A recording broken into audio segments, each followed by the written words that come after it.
Oke, kita mulai saja ya. Jam 6.30. Peserta yang ada di di online, Mbak Intan, kedengaran?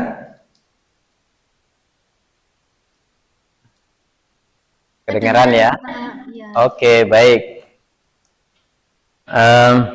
Kita lanjutkan obrolan kita ya. Kemarin kita sampai di pembahasan Undang-Undang PPH, konsep terutama terkait dengan subjek, objek. Nah, kita pada umumnya mengenal nanti ya, subjek pajak itu ada dua ya. Kalau kita identifikasi itu ada yang disebut dengan subjek pajak luar negeri dan ada yang disebut dengan subjek pajak dalam negeri. Ya, tetapi secara umum kalau kita bicara subjek pajak itu ada 4 ya. Dimulai dari orang pribadi, kemudian warisan yang belum dibagi, kemudian badan, kemudian bentuk usaha tetap. Kalau kita bagi menjadi 2 klasifikasi, yaitu subjek pajak luar negeri dan dalam negeri. Nah, jadi kita semua sudah tahu, salam, ada yang istilahnya sini aja, nggak usah. Ada yang persyaratannya kemarin sudah juga. Jadi kapan subjek pajak luar negeri itu berubah status menjadi subjek pajak dalam negeri. Oke, kemudian apa yang menjadi kewajiban dasar? Ya, oke ya. Nah, subjeknya kita tahu, maka nanti kita kaitkan dengan objeknya. Nah, objek ini yang perlu kita pahami secara mendasar ya. Karena yang kita maksud dengan objek itu adalah penghasilan. Nah, sebagaimana yang diatur dalam Undang-Undang Undang-Undang PPH, bahwa penghasilan itu apa? Nah, ingat gak kira-kira? Penghasilan itu apa? Kira-kira menurut. Penghasilan itu ya setiap tambahan ekonomis ya.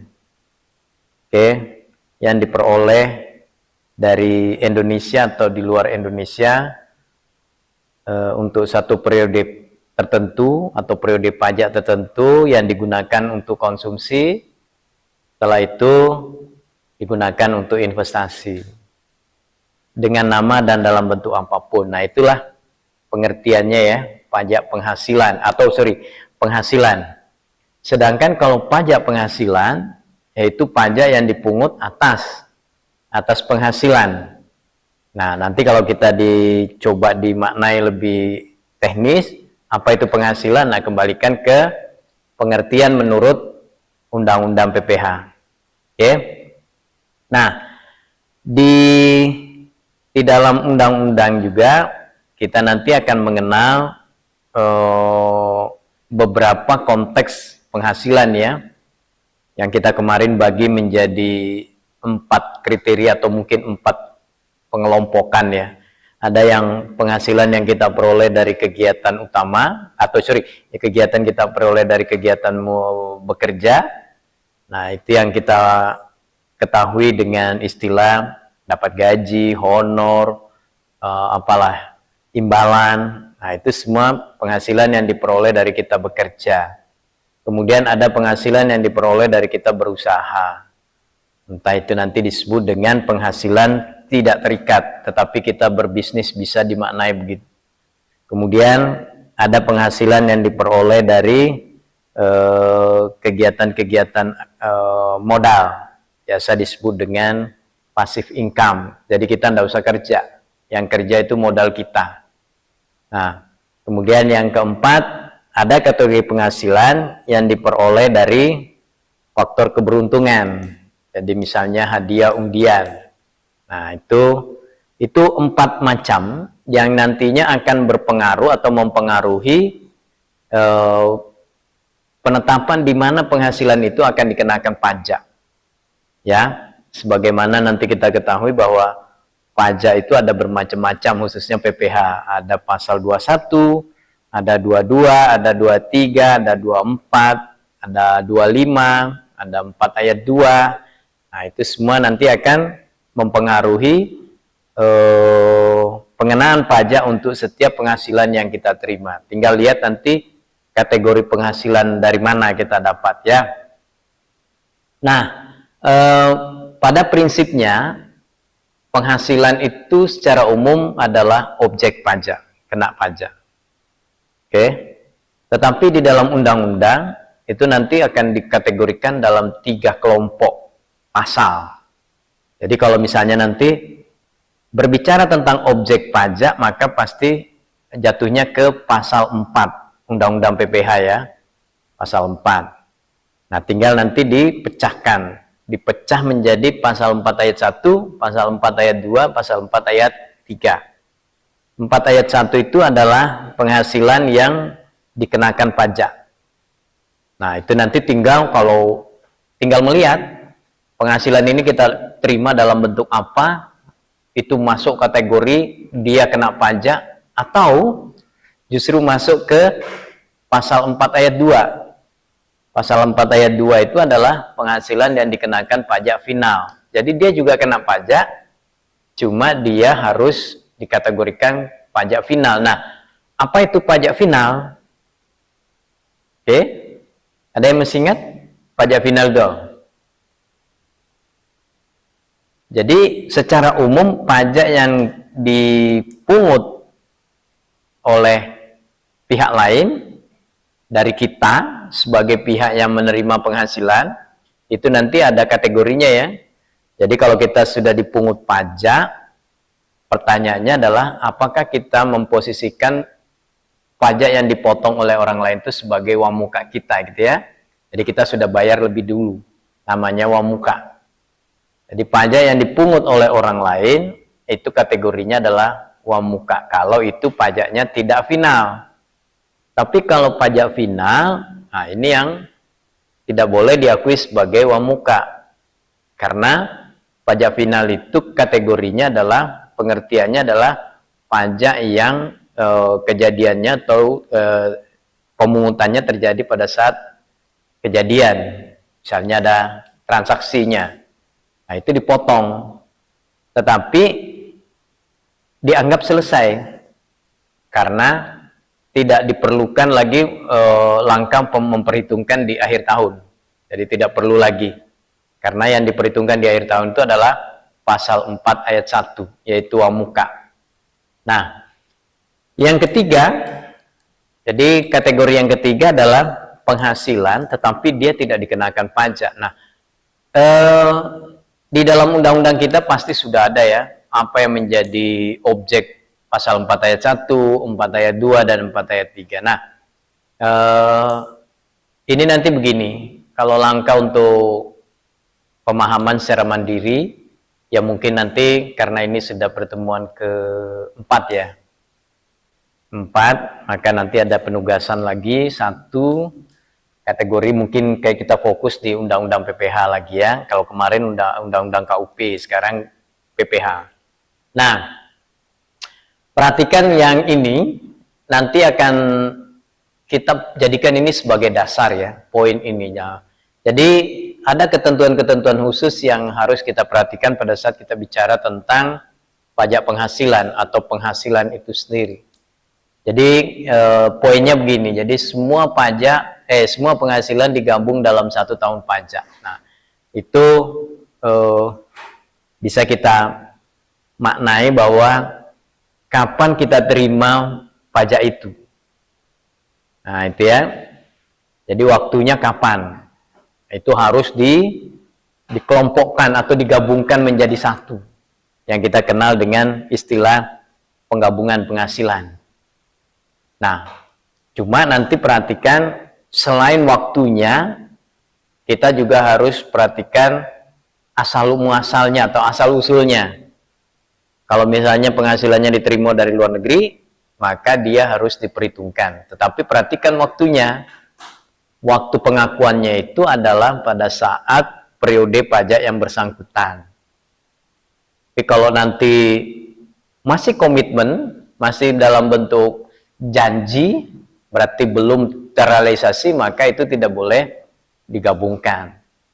Nah, nanti mungkin banyak kita temukan nanti kalau teman-teman belajar PPh pasal 24, nah itu nanti akan banyak dijumpai transaksi-transaksi model gitu. Taunya pernyataan, tetapi ternyata belum dibayarkan nanti. Nah, itu biasanya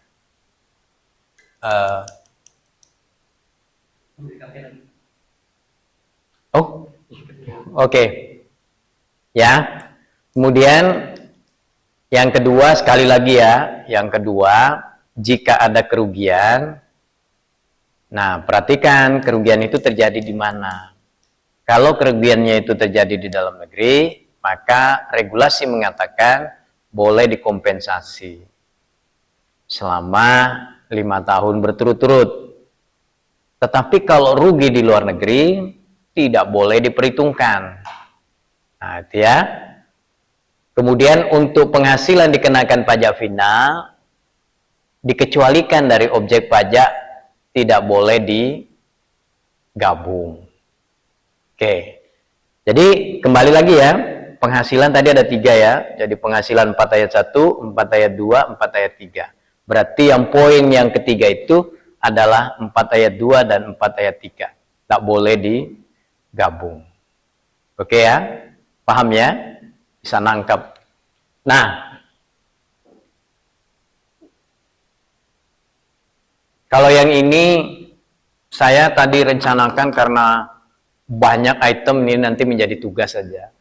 Cuma barangkali ada yang, siapa tahu ada pas diidentifikasi, ternyata ada yang baru. Nah, misalnya tambahan-tambahan objek baru ya. Tapi saya kira tidak ada yang baru, malah unsur pengurangnya malah yang ditambahi. Oke, ini kita lewati ya. Nah, kembali lagi ini yang ini masih perlu dibahas atau sudah dipahami? Kira-kira salah satu pajak yang harus kita antisipasi atau yang kita pahami betul adalah pajak yang sifatnya final. Pasal 4 ayat 2. Ya, bagaimana perlakuannya? Ya, kita kembalikan lagi kepada aspek teknisnya.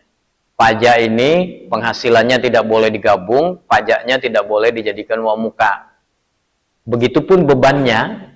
Jadi, penghasilan yang diperoleh dalam konotasi pasal 4 ayat 2, itu penghasilannya tidak boleh digabung. Kemudian, pajak yang dipotong oleh pihak lain tidak boleh dikreditkan, tidak boleh dijadikan uang muka. Kemudian biaya yang timbul akibat perolehan penghasilan itu tidak boleh dikurangkan. Nah, itu jelas.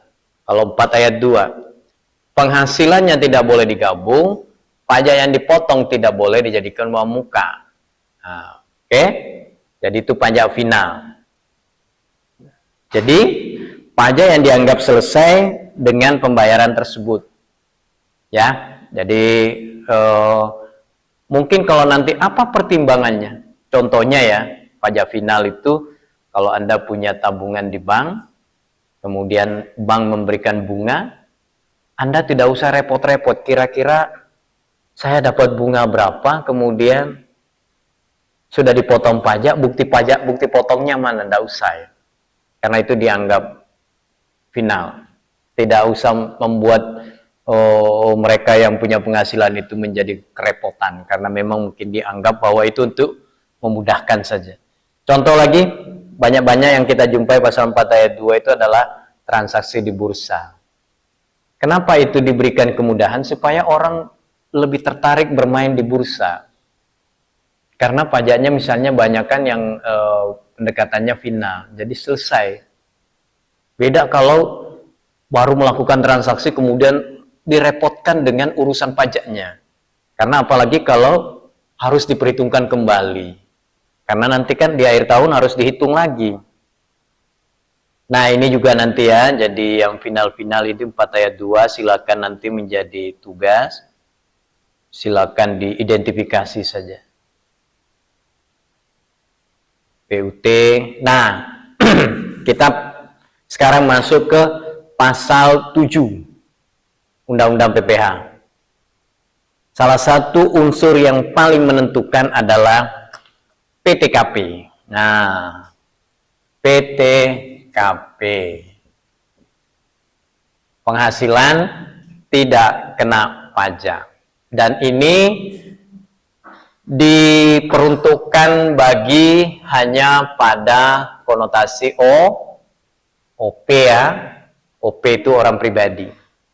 Jadi kita memperhitungkan PTKP itu hanya untuk orang pribadi. Jadi kalau nanti badan, bagaimana menghitung pajaknya untuk badan? Ya sudah, kalau dia pakai pembukuan, penghasilannya berapa, beban-bebannya berapa, kemudian laba sebelum pajak, kemudian dikalikan tarif. Nah, tapi kalau nanti dia adalah orang pribadi, kemudian dia menjadi pengusaha, maka ya perhatikan PTKP-nya. PTKP ini menentukan. Jadi ini adalah unsur pengurang. Jadi boleh dikatakan sebenarnya ini adalah hal-hal yang menguntungkan. Makanya kalau entah itu kita nanti bekerja, baik itu terikat, terutama yang terikat ya, terikat oleh komitmen kerja atau aturan, maka pihak perusahaan pasti akan menanyakan ini, bagaimana statusnya. Karena biasanya ini nanti akan menggambarkan status penghasilan tidak kena pajak seseorang itu akan didasarkan pada statusnya. Nah, status ini umumnya diharapkan diketahui itu pada akhir tahun. Supaya nanti untuk masa berikutnya itu lebih cepat diakui. Nah, yang mana yang akhir tahun mungkin November, Desember. Nah, itu yang artinya sudah diminta datanya di situ. Supaya untuk perlakuan periode pajak berikutnya itu statusnya sudah berubah. Nah, pasal 7 ini dan sudah relatif lama ya, 2016 ya. Ingat, ini karena ini sifatnya pengurang, maka kalau ini dinaikkan terus, biasanya istilahnya itu pemerintah atau dalam hal ini Direktorat Jenderal Pajak akan istilahnya itu hilang kesempatannya untuk menarik pajak dari kita. Kenapa? Karena ini naik. Dan ini diharapkan sebenarnya memang selalu naik. Karena apa? PTKP itu menggambarkan sebenarnya adalah mirip-mirip dengan apa itu? UMR, UMK itu adalah menggambarkan tentang bagaimana kita menggunakan menikmati kehidupan dengan batas minimal ya, dalam konsep konsumsi atau apa gitu. Nah, itu ya. Perhatikan ada 1, 2, 3, 4 yang harus benar-benar kita pahami ya. Yang pertama, kalau dia dirinya sendiri wajib pajak, ini perhatikan ini adalah setahun. Jadi nanti kalau menghitung PTKP setahun berarti ini. Kalau PTKP sebulan yang tinggal dibagi 12. Kira-kira berapa? 54 dibagi 12. 4,5. Nah, itu kira-kira per bulannya untuk dirinya sendiri. Oke, kemudian kalau dia menikah, nah ditambah 4,5. Oke, berarti sudah berapa? 58, 58. Jadi kalau PTKP K0 berarti menikah, tidak ada tanggungan berarti 58. 500. Nah, perhatikan itu tanggungan per orang dengan jumlah maksimal 3 orang. Jadi negara masih memberikan fasilitas tapi hanya sampai 3 orang saja. Nah, bagaimana kalau anaknya 4? Ya 3 saja. Yang satunya tidak mendapat fasilitas. Oke? Ada juga kemarin kadang, bagaimana kalau istrinya 2? 1 saja yang dia. Ya, cuma jarang kan ya. Artinya apa?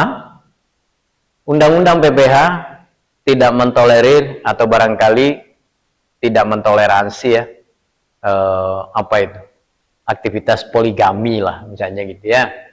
Nah, tanggungannya 3, berarti kalau full 3 kali 4,5, berarti 3 kali 4,5 berapa? 13.500.000. Nah, tinggal Anda jumlah 58 tambah 13,5 sudah 67 atau 68 misalnya gitu ya.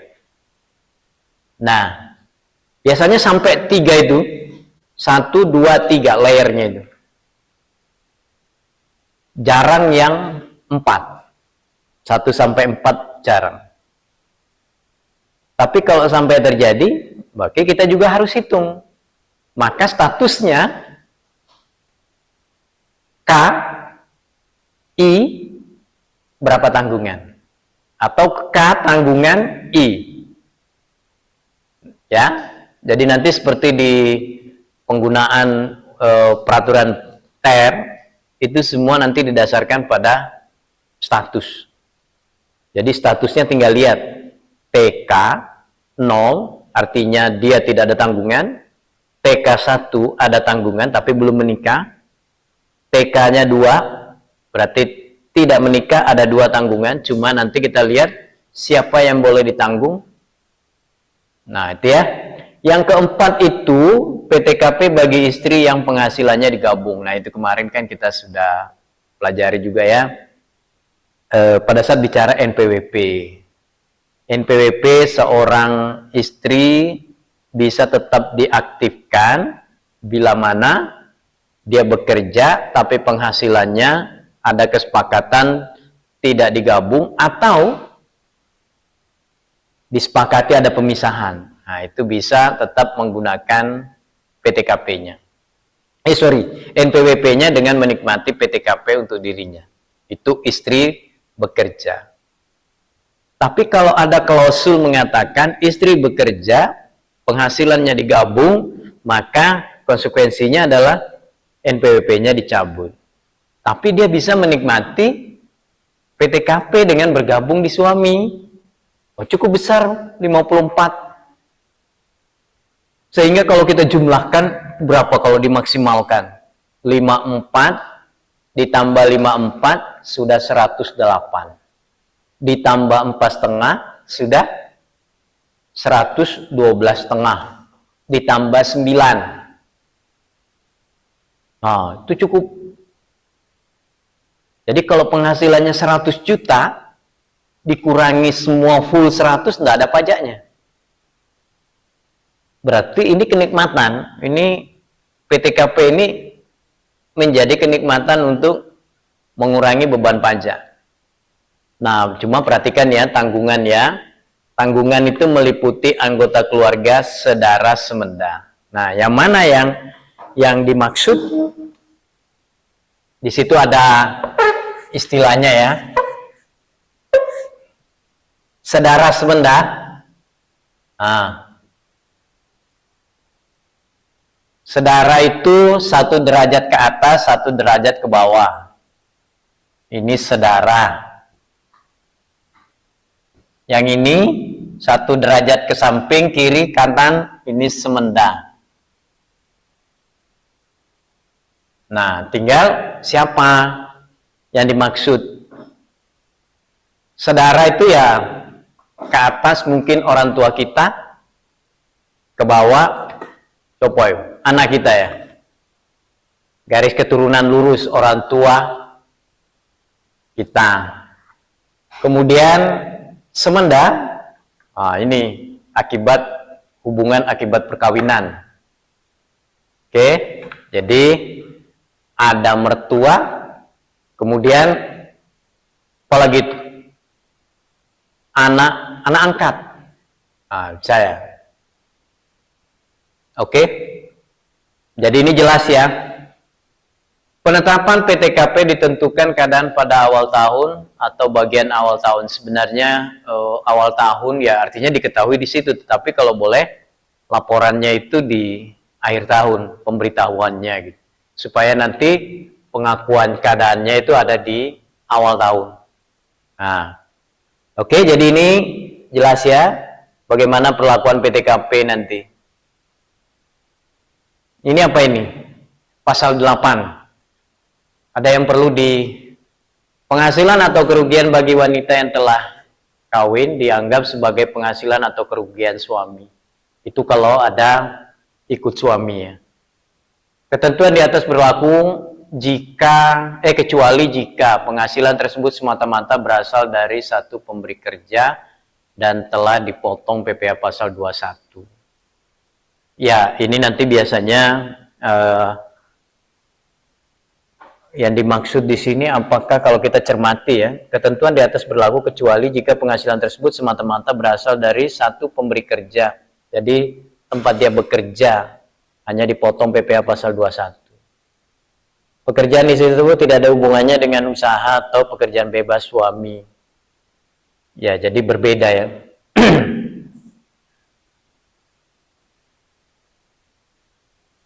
Nah, sekarang kita mulai dengan cara menghitung. Oke. Yang penting kita tahu nanti bagaimana cara menghitung, ada dua yang berpengaruh. Tarifnya dan objeknya yang biasa kita kenal dengan istilah dasar pengenaan pajaknya, DPP-nya. Nah, cara menghitungnya gimana? Oke, ini ilustrasi saja ya, walaupun nanti ini sebenarnya adalah gambaran rumusnya atau perhitungannya itu ada. Jadi misalnya nanti gini, wajib pajak orang pribadi dalam negeri. Nah, perhatikan bagaimana cara menghitungnya, yaitu penghasilannya dikurangi dengan biaya yang dapat dikurangkan, dikurangi dengan PTKP, dikurangi dengan kompensasi kerugian. Ini kalau kita perhatikan, ini wajib pajak orang pribadi dalam negeri tapi dia pengusaha. Ya, dia bisnis. Kalau kita perhatikan nih ya, penghasilannya dikurangi biaya yang dikurangkan, dikurangi PTKP, dikurangi kompensasi kerugian. Berarti kan ini sebenarnya adalah bisnis orang pribadi, pekerjaan bebas. Kalau dia sebagai pegawai, ya memang ada perhitungannya, penghasilan dikurangi dengan unsur pengurang yang dapat dikurangkan. Nah, nanti ada di situ, baru dikurangi PTKP, tapi tidak ada kerugian. Ya, jadi kalau dia pribadi bekerja sebagai pengusaha, nah ini masuk. Tapi kalau dia bekerja sebagai pegawai, ini tidak masuk, tidak diperhitungkan kerugian. Ya, jadi jangan nanti, loh kok tidak ada kerugiannya di situ kalau pada saat menghitung orang pribadi pegawai. Ya memang nggak ada. Yang kedua, wajib pajak badan dalam negeri serta BUT. Penghasilan dikurangi biaya yang dapat dikurangkan, dikurangi kompensasi kerugian. Jadi tidak ada PTKP, berarti ini badan. Kemudian wajib pajak yang menggunakan NPPN itu adalah norma ya. Norma di sini sama dengan kemarin. Waktu kita belajar istilah apa itu kemarin? Pembukuan dan pencatatan. Jadi ada istilah pembukuan, ada istilah pencatatan. Nah, apa bedanya kemarin? Jadi kalau yang ini untuk menghitung objek pajaknya atau yang dikenakan pajak itu kan nanti begini, penghasilan dikurangi biaya sama dengan ya laba lah, laba menjadi objek, maka ini kena namanya dasar pengenaan pajak atau DPP-nya. Tapi kalau yang ini pencatatan itu, kalau yang kita bayangkan gini ya, ini laba rugi. Tapi kalau yang ini tidak, yang cari penghasilannya saja, atau biasa disebut dengan Nah, dikali dengan itu NPP-nya itu. Norma ya.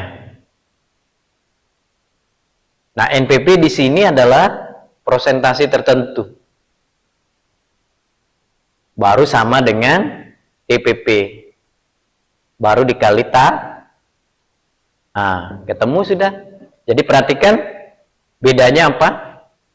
Norma di sini kalau dia pakai pencatatan, norma perhitungan, dan ini juga nanti akan besaran tarifnya ini itu diatur ya, diatur juga oleh pemerintah ya, melalui mungkin Menteri Keuangan, itu menetapkan biasa disebut dengan kelompok usaha ya, KLU ya. Itu masuk kategori apa, nanti di situ persennya berapa gitu. Nah, itu menggambarkan tentang kalau ada pakai norma. Nah, cuma norma di sini penghasilan dikalikan dengan norma dikurangi dengan PTKP untuk orang pribadi. Jadi tetap dia ya ini kategori usaha ya. Cuma perhatikan dua kali menghitung. Omsetnya berapa dikali dengan prosentasi norma sama dengan DPP kali tarif. Atau DPP di situ dikurangi PTKP kalau dia orang pribadi. Nah, baru dikurangi dikali dengan tarif ya. Oke. Nah, sekarang kita pasal 17. Inilah yang banyak kita nanti akan terapkan. Diingat-ingat betul, tarif pasal 17 itu ada relatif apa namanya, ini yang baru ya. Ada kita kenal nanti dengan lapisan penghasilan. Tarifnya dulu 5, 15, 25, 30, 35.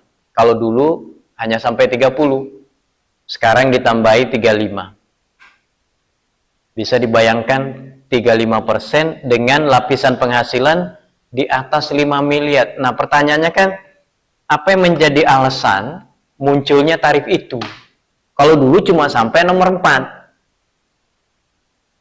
Ya, dulu sampai nomor 4, ternyata sekarang ada tarif baru yang relatif besar, 35%, tetapi penghasilannya di atas 5 miliar. Nah, nanti kan pertanyaannya, ada nggak kira-kira ini orang yang punya penghasilan nomor 5 itu?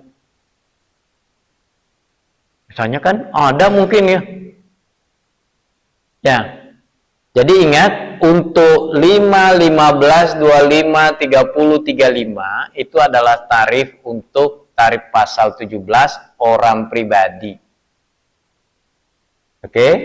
Sedangkan untuk yang di bawahnya itu tarif progresif berlaku untuk orang pribadi ya ini. Sedangkan tarif untuk badan adalah 22%. Pasal 17 ya. Jadi kalau nanti hitunglah berapa pajak untuk PT ini atau badan ini dengan tarif pasal 17, berarti Anda pakai apa namanya? Yang ini 22%. Tapi kalau nanti dia hitunglah tarif badan ini dengan pasal 31E. Nah, di situ ada perhitungan khusus. Jadi ada namanya apa sih namanya ya? 31E itu perlakuan khusus. Jadi di situ hanya 50% dikali dengan 22% berarti hanya 11%. Tapi ada batasannya. Hanya sampai ini. Setelah itu kena 22%. Yaitu pasal 31E. Ya, jadi ada perlakuan khusus di situ. Itu menjadi istilahnya insentif atau keringanan pajak. Karena memang hanya sebesar 11%, bukan 22%. Tapi itu namanya melalui pasal 31E. Sebabnya akan banyak pasal 31C dan lain sebagainya ya. Nah, jadi diingat-ingat berapa penghasilannya? Perhatikan penghasilannya itu 0 sampai 60 juta 5%. 60 sampai 250 15%. 250 sampai 500 25%. 500 sampai 5 miliar 30%. 5 miliar ke atas. Nah, jadi ini sekali lagi ini adalah PKP. Jadi kalau nanti Anda menghitung, kita menghitung, setelah dikurangi semua ketemu PKP. Nah, itu yang kita carikan tarifnya berapa. Oke, jadi ingat, ini adalah lapisan penghasilan kena pajak. Jadi contoh ya,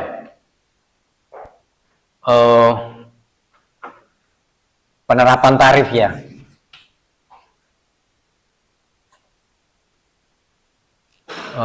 Tuan A, penghasilan kena pajak, PKP-nya, itu setelah dikurang-kurangi 45 juta. Pertanyaannya berapa pajaknya? 5%. Langsung ya, 5% kali 45. Sama dengan, ya sudah. Sekarang kalau PKP-nya 75 juta, berapa tarifnya? 10.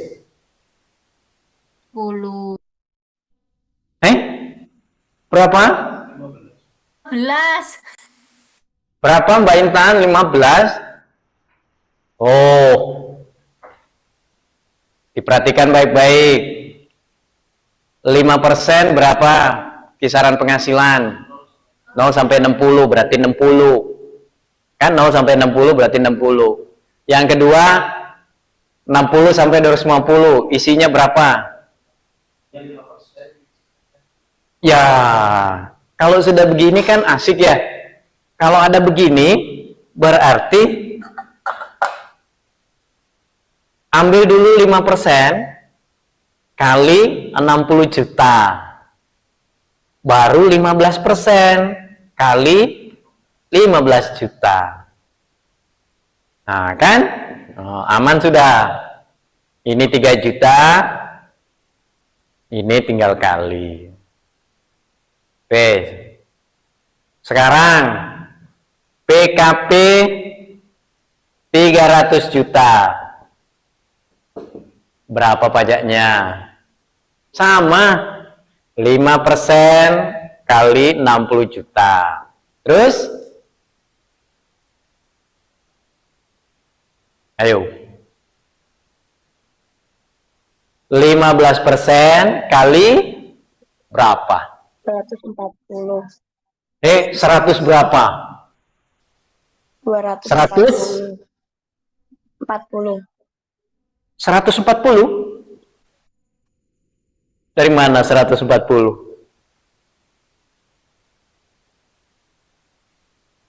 15% itu 60 sampai 250, nilainya berapa? Ayo, 60 sampai 250 nilainya berapa? Ya, iya.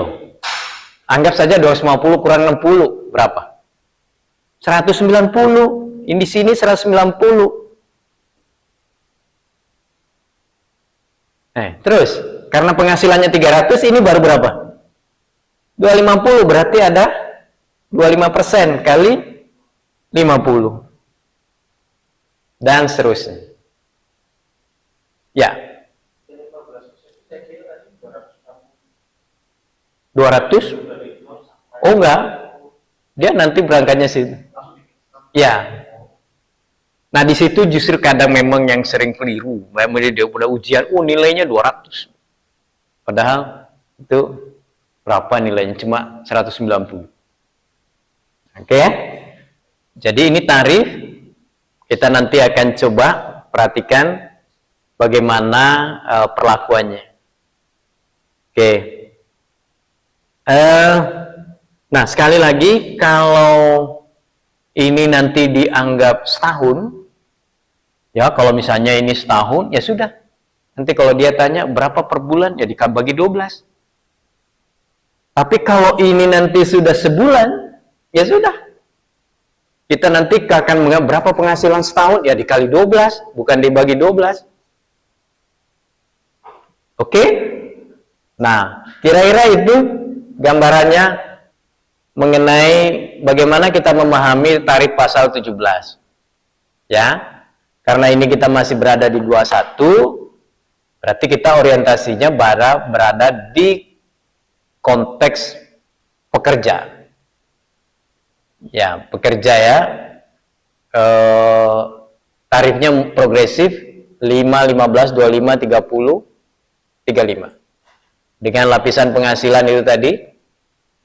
Jadi sekarang kalau misalnya kita tarik pasal 17, itu kita menggunakan progresif untuk orang pribadi. Tapi kalau badan, tarif tunggal 22%. Tapi kalau nanti ada perlakuan khusus, ada potongan, maka kita pakai pasal 31E yang ada nilai tertentu sebesar 11% saja. Tapi itu untuk badan. Nah, mungkin kita belum pelajari badan.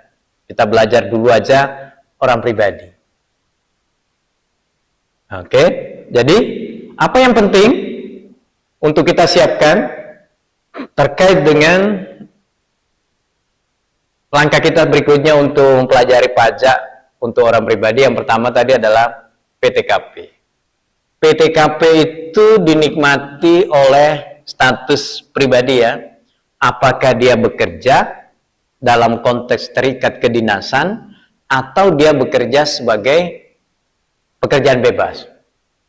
Entah dia sebagai pengusaha, maka di dalam menghitung penghasilan kena pajaknya harus dikurangi dengan PTKP. Nah, kira-kira gitu ya. Jadi maknanya nanti jelas. Tapi kalau dia dalam menghitung DPP-nya tidak melalui pengurangan PTKP, berarti dia bukan orang pribadi. Jadi kalau badan jangan dikurangi PTKP. Ya. Nah, berarti itu nanti gambarannya ya. Oke, Mbak Intan, Mbak Dewi, oke ya, tarif sudah ya. Nah, jadi jangan keliru-keliru. Baik, PTKP sudah oke? Tidak ada masalah ya. 54, 4,5, 4,5 kali 3 maksimal. Kemudian istilahnya juga harus tahu ya. Jadi kalau dia TK berarti tidak kawin. Tidak kawin itu 54 juta. Tapi kalau dia TK 1 berarti dia punya tanggungan. Tapi tidak menikah, berarti bukan anak. Yang dia bisa tanggung mungkin orang tuanya. Nah, pertanyaannya lagi misalnya gini, siapa sih yang boleh ditanggung? Kalau orang tua artinya yang boleh ditanggung itu adalah mereka yang tinggal satu rumah atau satu alamat lah misalnya. Nah, bagaimana kalau orang tua? Kemudian beliau ini adalah pensiunan, boleh ditanggung nggak?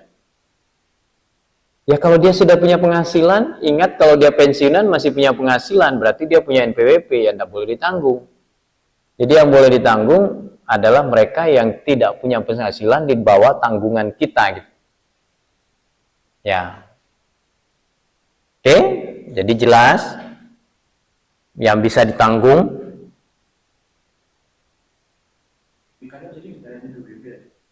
Kenapa? Tidak bisa ditanggung yang mereka yang punya penghasilan. Jadi kalau misalnya pas orang tua kita ada di satu rumah dengan kita, tapi beliaunya pensiunan, berarti kan dia punya NPWP. Pasti gitu, berarti dia punya penghasilan, tidak boleh. Yang boleh ditanggung itulah mereka yang tidak punya penghasilan tetapi di bawah tanggungan kita. Orang tua boleh, selama orang tua itu tidak penghasilan.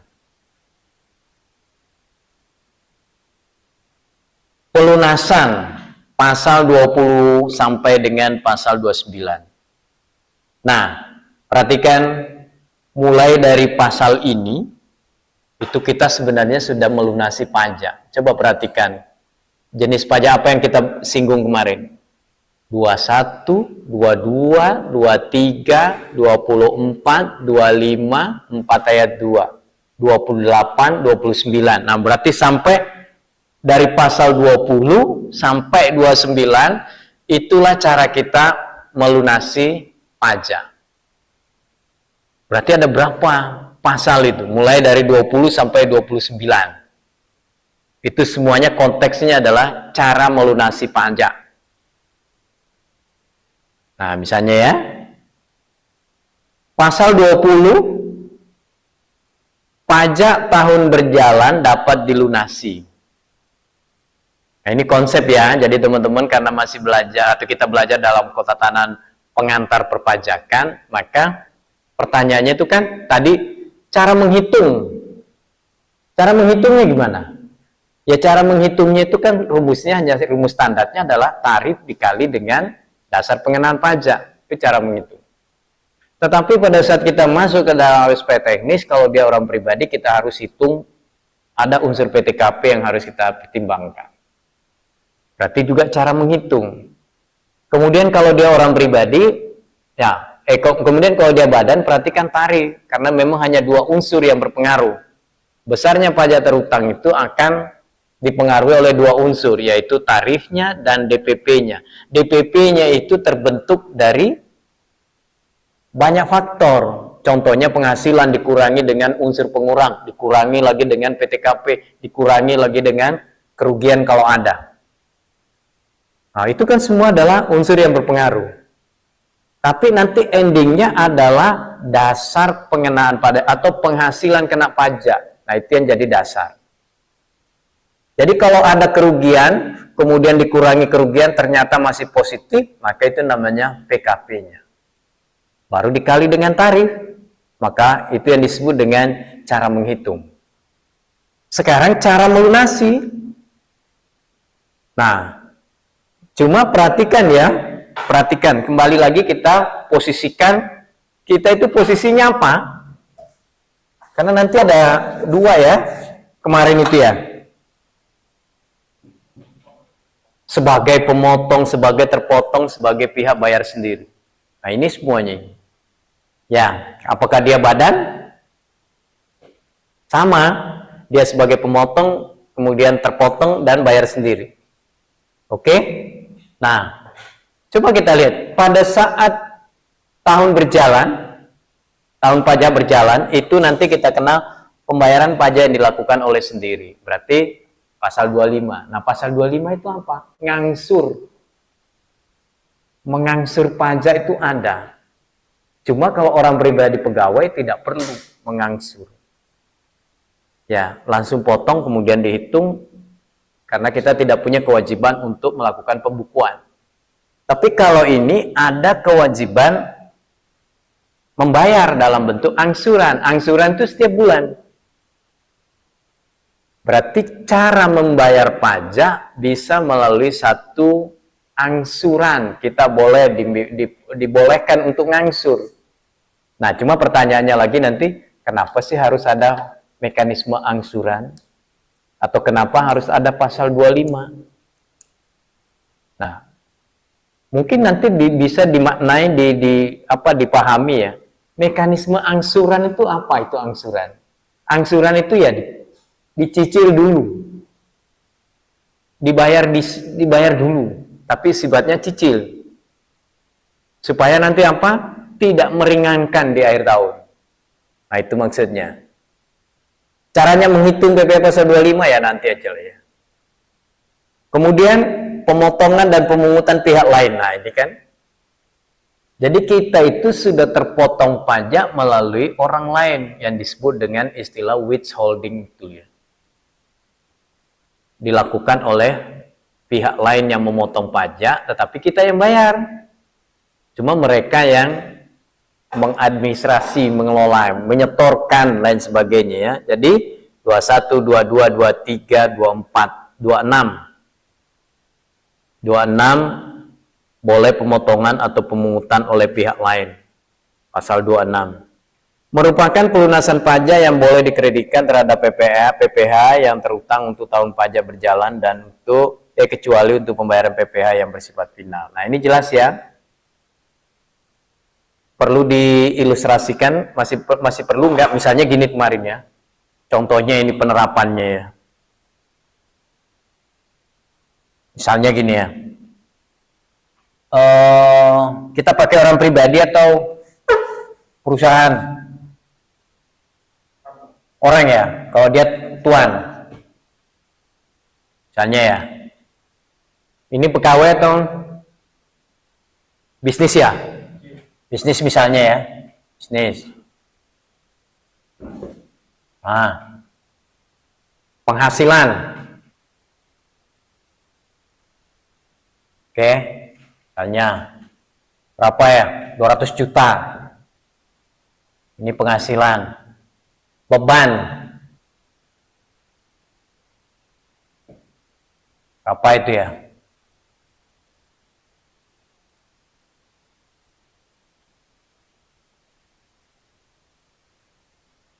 Uh, 200 juta setahun. Wow, ringan nih, kecilannya. Berapa ya? 50 juta per bulan berarti 600. Ah, 600. Anggap saja begitu ya. 600. Nah, kira-kira beban-bebannya anggaplah 350. Nah, berarti ada laba 250. Oke. Nah, karena dia orang pribadi, perhatikan di sini nanti ada unsur, yaitu PTKP. Kalau misalnya Tuan A ini statusnya K2, nah, K2 nanti misalnya, ingat ini dia bisnis loh ya, bukan pegawai. Berarti K2, berapa tadi kalau K2? 54 tambah 4,5 tambah 9, 58,5, 67,5. Nah, 67,5 kan? Oke. Berarti 132. Nah, ada yang kalau ada kerugian karena dia bisnis, misalnya ada kompensasi kerugian, misalnya ada 25 juta. Nah, sisa berapa ini? 107. Ya. Nah, ini disebut dengan PKP. Ya sudah. Berapa pajaknya? Nah, kayak gitu ya. Pajak 5% kali 60 juta. Terus 15% kali 47,5. Ini 3 juta. Ini berapa? Berapa itu, Mbak? 47.500 kali 15%.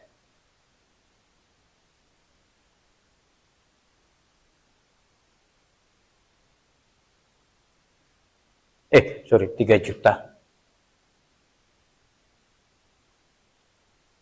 Berapa? 7 juta. Nah, berarti jumlahnya berapa? 10 juta 125. Ini pajak terutang. Nah, cuma perhatikan di sini dikurangi uang muka. Karena dia bisnis, misalnya dia bisnis, dia pegawai, berarti enggak usah. PPh 21 enggak usah. Anggap 22 karena dia bisnis. Di sini ada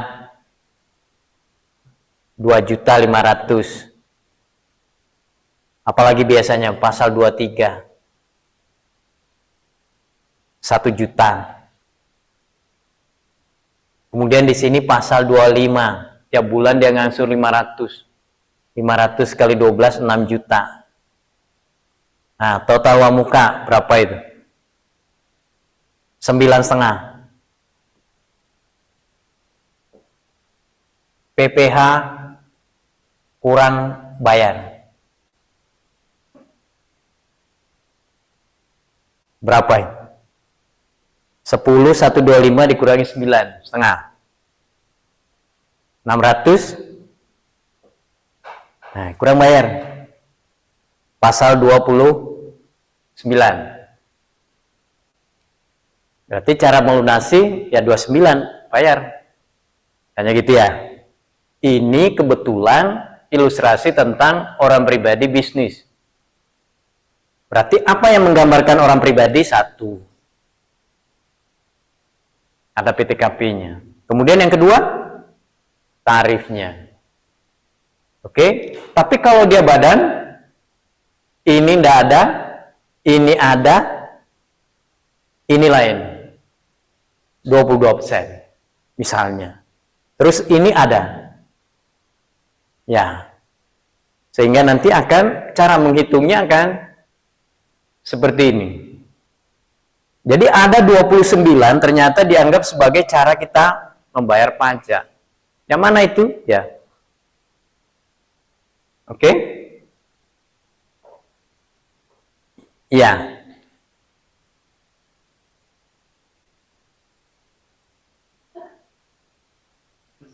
Ya, Pak. Kalau misalkan ada pajak reklame, misalkan untuk restoran ada pajak restoran 10%. Ya.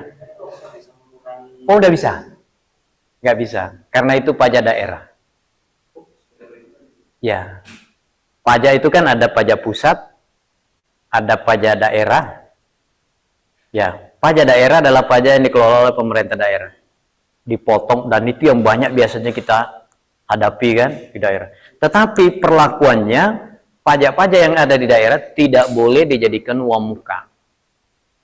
Dia hanya masuk sebagai kategori pasal 6, deductible expense, boleh jadi pengurang, tapi tidak boleh jadi uang muka. Contohnya gini ya, pajak daerah itu masuk ke sini, Pak. Sini loh. Langsung masuk beban pajak daerah. Ya, jadi kalau di buku perhitungan akuntansi itu nanti setelah ini ada penghasilan kena pajak dikurangi dengan deductible expense. Jadi dia menjadi unsur pengurang. Ya, tidak boleh dijadikan uang muka. Itu pajak daerah. Iklan, pokoknya terkait dengan semua itu. Tidak boleh dijadikan kredit pajak, tidak boleh masuk seperti ini. Tapi dia masuk sebagai beban. Beban artinya dia bisa mengurangi penghasilan. Jadi bagi kita yang bisnis atau pengusaha atau apa ya, selama itu masih bisa dijadikan sebagai beban, berarti mengurangi penghasilan. Itu masih menjadi berita baik. Yang tidak baik itu nanti kalau beban itu tidak diakui. Tidak boleh. Nah, itu jadi masalah. Sebab bila mana bebannya tidak boleh dikurangkan, berarti penghasilannya tinggi. Penghasilan tinggi, pasti pajaknya tinggi. Nah, itu yang jadi masalah. Oke ya? Bagaimana, Mbak Intan? Amanah? Aman, Pak. Oh, aman. Ya, cara menghitung ya. Jadi, bagaimana kita membayar pajak? Oh, sekarang kita sudah masuk ilustrasi ini. Gimana ini? Wah, kita coba ya.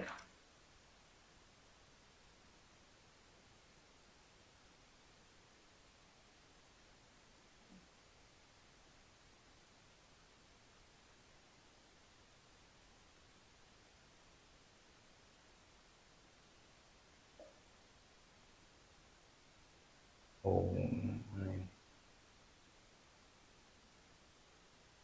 Kecil ya. Gimana membesarkan? Ya.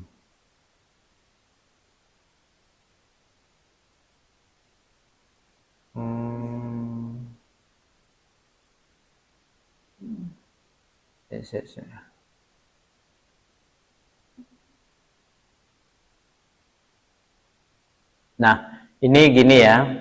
Ini ada Sebenarnya buku ini adalah edaran dari Direktorat Jenderal Pajak yang dipakai sebagai acuan untuk pembahasan PPh 21.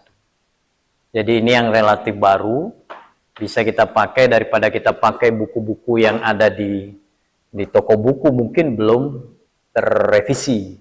Jadi kita bisa pakai ini ya. Cuma mana membesarkan?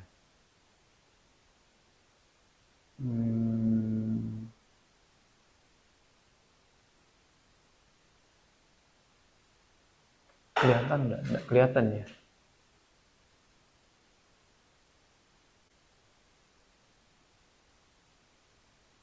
Oh, sebentar. Supaya nanti bisa kelihatan di ininya. Kirim ke grup biar nanti tadi saya kirim ke Mbak Mas Hendy. Grupnya apa itu?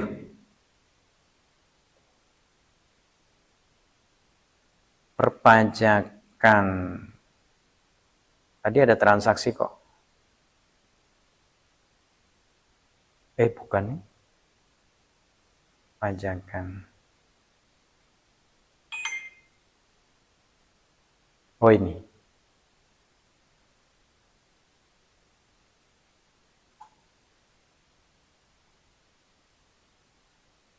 Teman-teman di situ sudah masuk ya? Oke. Nah, kita bisa baca itu ya. Kita bisa baca mulai dari apa? Yang ini. Pemotong. Ini konsepnya ya. Jadi kita sekarang fokus membahas tentang konsep PPh pasal 21 dan 26. 21 itu adalah orang pribadi dalam negeri. Tapi kalau 26 adalah orang pribadi asing. Pasal 26. Nah, yang kalau kita bahas pengertiannya, apa itu PPh pasal 21 adalah PPh yang pajak yang dipungut atas penghasilan dari pekerjaan sebagai pegawai. Itu 21. Nah, nanti pegawainya itu macam-macam ya. Ada yang pegawai digaji secara bulanan, ada yang digaji secara harian, bulanan, mingguan, satuan, borongan. Nah, itu bisa disebut nanti dengan istilah tenaga lepas. Nah, di dalam PPh pasal 21 nanti ada 4 yang harus minimal kita barangkali ya bahas-bahas. Yang pertama, ada nanti yang disebut dengan pekerja terikat yang gajinya bulanan. Ada yang tenaga kerja lepas, gajinya satuan, mingguan, harian. Ada yang pensiunan, artinya sudah selesai masa tugas. Itu juga menjadi topik pembahasan di PPh pasal 21. Kemudian nanti ada tenaga ahli. Nah, ini orang kaya semua. Dokter, apotek, apa namanya,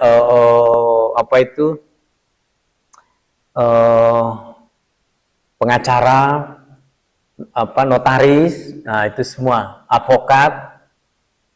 Dan contoh dokter ya, kenapa dianggap agak ribet nanti karena penghasilannya bisa macam-macam. Dia juga sebagai pegawai tetap di rumah sakit, dia juga buka praktek di luar. Nah, itu makanya dianggap sebagai tenaga ahli. Berarti di pasal 21 nanti ada 4 yang harus kita bicarakan. Tetapi kalau nanti tidak sempat, ya sudah. Mungkin hanya sampai di pensiun. Tanya gitu ya. Nah, kita lihat, teman-teman bisa lihat PPh pasal 21 itu pemotong. Jadi ternyata kita harus tahu pemotongnya siapa. Kenapa pemotong harus tahu? Supaya nanti kelihatan siapa yang bertanggung jawab atas pajak yang atas penghasilan yang kita terima. Jadi pemotong di sini adalah mereka yang punya kewajiban untuk melakukan pemotongan atas penghasilan yang dia berikan. Biasa disebut juga pemotong itu adalah pemberi penghasilan. Oke. Pemotong pajak PPh pasal 21 dan sehubungan dengan pekerjaan jasa dan kegiatan wajib dilakukan oleh siapa? Nah, itu wajib ya. Yang pertama, pemberi kerja. Nah, contohnya mungkin kita ini di perusahaan. Maka yang wajib motong itu adalah pemberi kerja. Oke. Pemberi kerja yaitu pribadi badan yang merupakan baik merupakan pusat maupun cabang perwakilan atau yang membayar gaji, upah, honor, tunjangan, pembayaran dengan lain dengan nama dan dalam bentuk apapun, termasuk imbalan dan natura sebagai imbalan dari pekerjaan. Nah, perhatikan ya. Jadi kalau nanti itu pemotong itu hubungannya dengan pemberi kerja, itu dia sebagai apa? Pemberi penghasilan atas. Nah, itu apa itu? Gaji, upah, honor, tunjangan, pembayaran lain dengan nama dan dalam bentuk apapun. Sama dengan definisi penghasilan. Sebagai imbalan sehubungan dengan pekerjaan, berarti kita kerja, maka kita digaji. Tetapi yang berhak memotong adalah mereka yang memberikan penghasilan, itu namanya pemotong. Pemberi kerja. Yang kedua, instansi pemerintah. Nah, instansi pemerintah ini ya bendahara. Karena ini hubungannya dengan ASN. Kan juga boleh. Itu mereka punya status sendiri sebagai ASN. Yang ketiga, dana pensiun. Berarti tadi kan kita singgung bahwa ada pajak yang kita hitung nanti dengan konteks pensiun. Ya. Oke, pensiun. Maka lembaga dana pensiun. Pensiun siapa yang terima? Orang tua kita. Dia nerima penghasilan. Maka pemberi penghasilan di sini adalah lembaga dana pensiun. Dia yang harus motong. Yang kedua, badan penyelenggara jaminan sosial. Nah, sama dengan itu. Jadi kalau dia berikan penghasilan dengan kita, maka kita harus pihak terpotong. Orang pribadi atau badan. Orang pribadi di sini adalah yang memberikan honor pribadi termasuk tenaga ahli ya. Ini mungkin terkaitannya dengan apa itu ya, pekerjaan bebas ya. Jadi contoh mungkin orang yang punya keahlian tiba-tiba disuruh karena dia punya keahlian maka kita bayar. Oke, orang pribadi atau badan. Tetapi kembali lagi ya, syaratnya apa? Dalam posisi pemotong-pemotong ini, syaratnya itu mereka harus punya NPWP. Ya. Penyelenggara kegiatan, ini event organize, panitia seminar, panitia konser atau apa gitu, semua itu adalah kegiatan. Panitia lomba, karena di situ konteksnya memberikan honor kalau dia event, kemudian hadiah kalau dia lomba. Oke. Nah, yang tidak wajib memotong, ini juga pemotong dan tidak wajib memotong yang tidak termasuk sebagai pemberi kerja yang mempunyai kewajiban untuk melakukan pemotongan itu adalah siapa itu? Kantor perwakilan negara asing. Itu tidak wajib. Ya, organisasi internasional. Oke. Nah, perhatikan kalau kita sebagai orang pribadi, ini apa ini? Hak dan kewajiban pemotong. Pertama apa? Dia harus mendaftar dulu supaya memperoleh identitas, kemudian dia harus melakukan hitung-menghitung. Nah, kan? Jadi kalau dia pemberi kerja, dia bertanggung jawab untuk menghitung. Karyawan tinggal terima aja struk gaji atau apa pemotongan. Ya. Kemudian setelah itu, kalau dia sudah potong, dia harus bayar, setorkan. Habis itu, dia harus laporkan. Nah, itulah pekerjaannya pemotong. Oke. biasa juga disebut dengan pekerjaan pihak pemberi penghasilan. Pemotong wajib menghitung, menyetor, melapor PPh 21 sesuai dengan kalender. Nah, kalau Anda nanti mau lihat, nanti biasanya ada di apa ya? Oh iya, nanti ada di PPh pasal 22 Undang-Undang PPh, atau ada di konsep dasar pajak penghasilan. Misalnya pemotongan kapan? Jadi misalnya pemotongan itu tanggal 31 atau akhir bulan. Setelah itu kapan distorkan?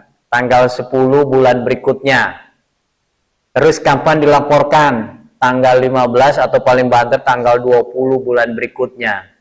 Itu nanti mekanismenya. Bukti potong. Jadi kalau kita dipotong, maka hak kita adalah minta bukti potong.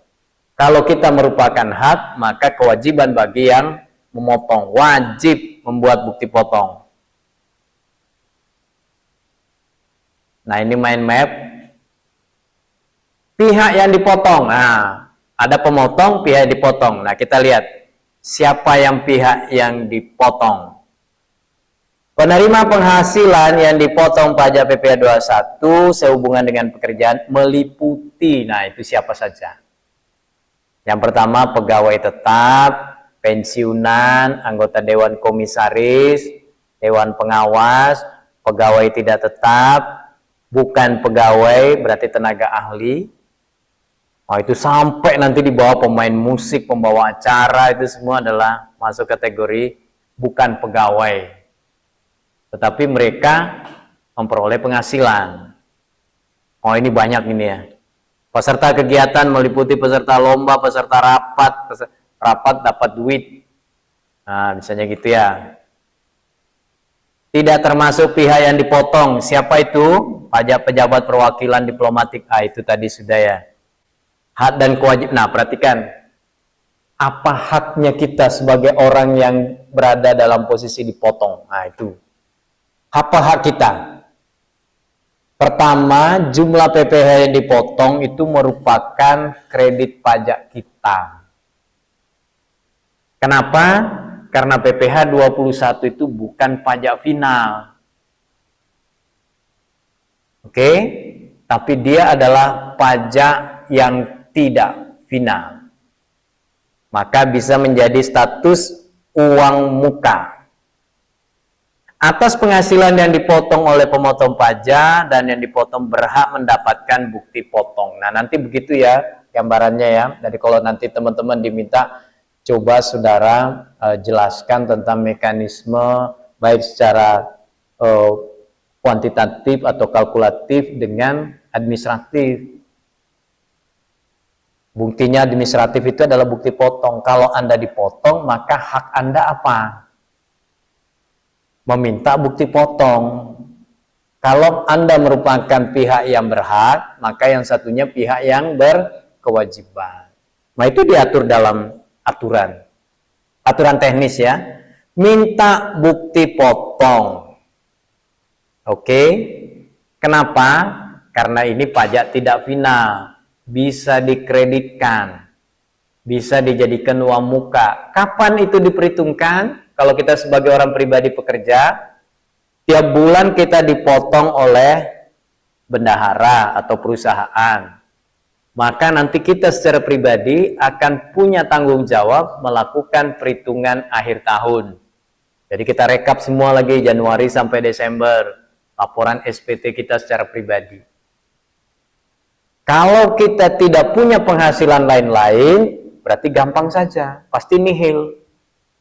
Contoh, Anda punya gaji 5 juta. Kalau tidak ada penghasilan lain, berarti total penghasilan Anda 60 juta. 60 juta, 5 juta setiap bulan dipotong 100 ribu. Berarti kira-kira 1 tahun, Anda 1.200.000. Anda hitung 60 juta sama dengan pajak saya 1.200.000. Sudah dipotong oleh perusahaan 1.200.000. Nihil. Lapor. artinya kita sudah bayar. Yang jadi masalah itu kalau ada penghasilan ekstra, tiba-tiba Anda dapat rezeki, wah ini gaji, ini bukan, berarti digabung, pasti kurang bayar. Nah, pasti kan begitu ya, kurang bayar. Bisa menjadi tidak kurang bayar kalau pas Anda dipotong tadi, dapat penghasilan dipotong pajak. Nah gitu kan, berarti ada bukti potong, tetap nihil lagi nanti. Tapi kalau Anda memperoleh penghasilan belum dipotong pajak, pasti nanti akan kurang bayar. Ya, oke ya. Kemudian, nah, tadi kita sudah pemotong, pihak yang dipotong, sudah jelas. Sekarang, penghasilan yang dipotong. Apa itu penghasilan yang dipotong? Penghasilan yang dipotong, pajak penghasilan 21 atau pajak penghasilan 26 sehubungan dengan pekerjaan jasa antara lain. Penghasilan diterima dan diperoleh oleh pegawai tetap, yaitu gaji, bonus, imbalan, ini. Jadi nanti kalau kita menghitung, kira-kira itu yang perlu diperhatikan. Kira-kira dia dapat apa saja. Ya, dia dapat apa. Nah, itu semuanya. Penghasilan yang diterima atau diperoleh oleh pensiunan. Berarti pensiunan. Imbalan kepada anggota Dewan Komisaris. Itu juga menjadi objek yang dipotong. Uang pensiun. Tidak termasuk penghasilan yang dipotong PPh pasal 21. Nah, ini yang dikecualikan. Ini yang kadang disebut dengan pasal 4 ayat 3. Yang kita tadi bicara konsep konsep penghasilan. Itu ada 3 kan? 4 ayat 1, 4 ayat 2, 4 ayat 3. Nah, kebetulan pada saat kita bicara pasal 21, itu ada penghasilan yang tidak dipotong. Tidak termasuk penghasilan yang dipotong. Nah, apa itu? Pembayaran manfaat santunan asuransi dari perusahaan asuransi sehubungan dengan asuransi kesehatan. Jadi kalau misalnya kita ikut asuransi, kemudian ada klaim. Biasanya kita ikut asuransi kecelakaan atau asuransi kematian. Pas cair, kita kan dapat uang. Maka kategorinya adalah penghasilan. Pertanyaannya adalah apakah penghasilan pencairan asuransi itu menjadi objek pajak? Ya tidak. Mungkin ada pertimbangan kemanusiaan. Masa orang berduka dapat klaim asuransi dipotong pajak? Maka di situ dibebaskan. Artinya pasal 4 ayat 3. Pergantian atau imbalan sehubungan dengan pekerjaan jasa yang diperoleh dalam bentuk natura dan kenikmatan yang dikecualikan. Nah, ini banyak kita dapat misalnya makan, bahan makanan, minuman. Biasanya banyak ini dijanjikan kepada misalnya masnya, mau kerja di Papua enggak? Daerah terpencil. Tapi gimana? Gaji tidak usah dipotong pajak, bahkan saya kasih tambahan natura. Oh, banyak dong, banyak. Ya, tapi Anda kerja di sana. Sama dengan yang dijanjikan kemarin di IKN. Gaji naik bebas pajak. Siapa mau kerja di IKN? Silakan. Karena banyak fasilitasnya diberikan. Gajinya dikali 2 naik dari 50 jadi 100. Pajaknya ndak usah ditanggung, pemerintah yang tanggung. Tapi you kerja di IKN. Mau nggak? Wah, siapa mau kerja di sana? Nggak ada orang. Terus gimana? Nah, itu juga, itu insentif dari pemerintah ya. Nah, itu yang dimaksud. Jadi nanti dibaca-baca, kalau kita sudah bisa kaitkannya, iuran. Nah, iuran terkait dengan program pensiun dari dan hari tua yang dibayarkan kepada dana pensiun disahkan oleh. Jadi nanti ada begini, pada saat nanti kita menghitung, karena nanti ada 2 ya, ada asuransi, ada iuran pensiun. Maka mana yang menjadi unsur penambah penghasilan dan menjadi objek pajak? Contohnya nanti adalah premi asuransi yang dibayar oleh perusahaan atas nama kita. Jadi kalau kita perusahaan ikut asuransi, kemudian atas nama kita, maka premi yang dibayarkan oleh perusahaan itu menjadi penghasilan bagi kita, tambah menjadi objek. Tapi kalau kita ikut program dana pensiun, maka premi yang kita bayar bisa menjadi pengurang. Ya, mengurangi penghasilan. Karena nanti ada dua kalau kita bicara asuransi, pertama tadi kalau misalnya dia pasal 4 ayat 2. Pasal 4 ayat 3 ya. Asuransi menjadi dibebaskan, berarti tidak kena pajak. Makanya preminya menjadi penambah. Kalau dia menjadi penambah berarti sudah seakan-akan dikenakan pajak sekarang. Nanti kalau cair enggak. Tapi kalau pensiun sekarang menjadi pengurang, nanti pada saat diterima itu menjadi objek PPA 21. Berarti dia kena. Sekarang menjadi pengurang. Oke? Nah, DPP-nya sekarang. Nah, ini juga perlu. DPP-nya itu apa? Dasar pengenaan pemotongan. Secara garis besar, dasar pengenaan dan pemotongan sehubungan dengan pekerjaan jasa dibedakan dalam beberapa kriteria, yaitu untuk pegawai tetap dan pensiun, untuk masa pajak DPP-nya adalah penghasilan kena pajak dengan pembulatan ke bawah hingga ribuan rupiah penuh. Jadi contohnya gini ya, yang dimaksud di situ kalau ada pembulatan nanti misalnya gini. 175.900 rupiah. Maka dibulatkan 175.900-nya dihilangkan. Jadi dihilangkan 1.000 ke bawah. Jadi jangan dibulatkan naik, misalnya 900, 175, 900 jadi 176, enggak. Tapi 175, 900-nya dihilangkan. Ya.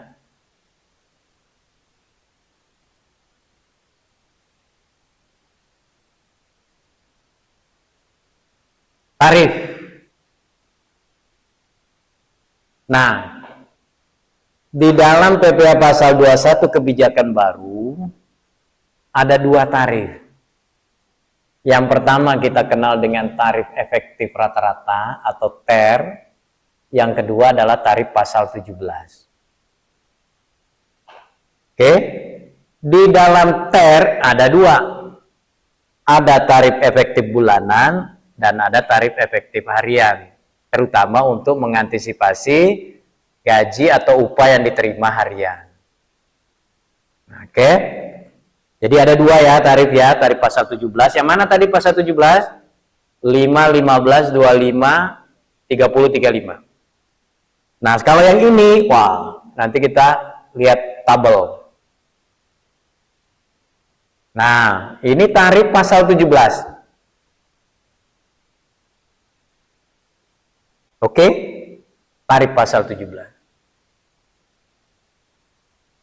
5, 15 dengan kisaran lapisan penghasilan 0 sampai 60. Kita sudah bahas tadi. Nah, perhatikan ini ya. Untuk melakukan perhitungan nanti dengan baik, kita menggunakan dua skenario tarif. Tarif pasal 17 yang tadi 5, 15, 25, 30, 35. Tapi pas masuk tarif efektif, kalau kita menggunakan skenario bulanan, maka perhatikan itu. Tarif efektif bulanan kategori A. Perhatikan ya, kategori A itu adalah melihat status perkawinannya. Jadi di dalam tarif efektif ini, untuk menggunakan berapa persen, itu kita lihat status perkawinannya. Nah, boleh dihafalkan, mungkin boleh dihafal. Yang masuk kategori A itu yang mana? TK0, TK1, K1. Berarti ada 3. Jadi kalau Anda nanti membaca si A bekerja TK0, maka dia pasti golongan RA, kelompok A, kategori A. Tinggal nanti lihat ya, TK0, TK1, K0. Berarti kalau yang B, nah, kalau yang B itu ini. Nah, TK2, TK3, K1, K2. tinggal nanti Anda melihat statusnya pegawai. Si A bekerja di PT ini statusnya K1. Nah, kalau K1 masuk mana? Berarti masuk kategori B. Tinggal buka tabelnya. Si A bekerja di PT ini dengan K0. Berarti masuk yang A. Oke? Yang C, kalau yang C cuma satu. Satu inisial yang tertinggi, yaitu K3. Oke, K3. Nah, nanti kalau mau menghitung, perhatikan ini. Misalnya, si A status K3, penghasilan kena pajaknya ada 10 juta. Berarti dia kena tarif berapa? 1,5. 1,5. 10 juta, 1,5. Wes, langsung kali. Karena dia mengacu kepada penghasilan bruto. Tapi nanti akan berbeda dengan kalau kita hitung tarif pasal 17, mulai dari penghasilan bruto dikurangi dengan unsur pengurang sama dengan penghasilan neto. Penghasilan neto setahun dikurangi dengan PTKP setahun sama dengan PKP setahun. Dikali dengan tarif pasal 17. Kalau yang ini langsung. Berapa penghasilan brutonya yang diterima pada bulan itu langsung dikali dengan tarif efektifnya. Nah, itu ya. Efektif harian itu ada tarif 0 sampai 0,5. Ada mingguan, satuan, harian, borongan. Nah, itu nanti mudah-mudahan nanti pasan. Nah, kalau orang asing pasal 26 itu langsung 20% kali langsung penghasilan brutonya final. PTKP tadi sudah, mudah-mudahan sama. Nah, ini sama. 54, 4,5, 54, 4,5. Nah, ini kalau mencoba untuk meringkas ya. Jadi ini gini. Laki-laki atau wanita lajang itu statusnya pasti gini, TK-TK semua. Berarti kalau TK, kalau dia laki-laki lajang, wanita lajang, laki-laki lajang, wanita lajang, tidak menikah, maka ini nilainya. TK0 54, TK1 58, TK2 63, TK3 60. Nah, tapi di situ ada penjelasan. Artinya belum menikah tanggungannya 3. Kalau dia laki-laki kawin, K0, K1, K2, K3, itu nilainya semua. Jika ada penghasilan suami istri digabung, nah itu tadi, K1, KI, 0. Oh, itu sudah 100. Coba kalau dia maksimal, KI 3, 100 berapa itu? 126 atau 136.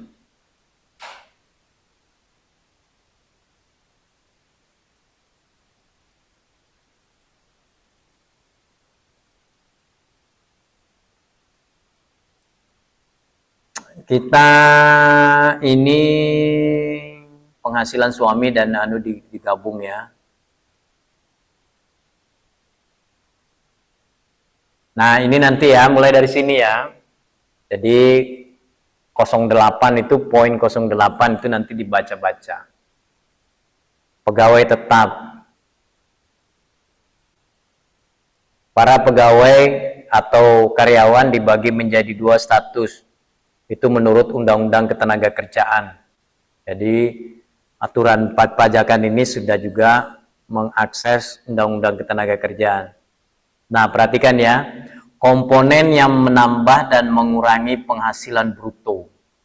Ini yang harus kita pahami betul, yang poin ini ya. Komponen yang menambah atau mengurangi penghasilan bruto.